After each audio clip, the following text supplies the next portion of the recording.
विठ्ठलाची पंढरी असलेल्या अमरावती जिल्ह्यातील कौंडण्यपूर इथल्या माता रुक्मिणीची पायदळ पालखी आज प्रस्थान करणार आहे। शेकडो वारकऱ्यांसह पालखी सोहळा संध्याकाळी 5:30 वाजता पंढरपूरच्या दिशेने प्रस्थान करणार आहे। महाराष्ट्रातील सर्वात पहिली पालखी म्हणून कौंडण्यपूर इथल्या माता रुक्मिणीच्या पालखीची विशेष ओळख आहे। पंढरपूरला आषाढी एकादशीला कौंडण्यपूर इथल्या रुक्मिणीच्या पालखीला विशेष मान असतो। संध्याकाळी 6 वाजता अमरावती शहरातील बियाणी चौकामध्ये खासदार बळवंत वानखेडे आणि काँग्रेस नेत्या यशोमती ठाकूर यांच्याकडून या पालखीचं जय्यत स्वागत केलं जाणार आहे।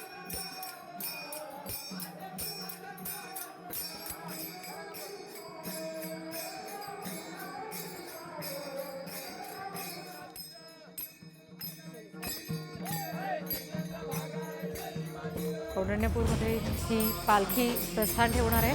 शेकडो वारकरी याच्यामध्ये सहभागी होतील।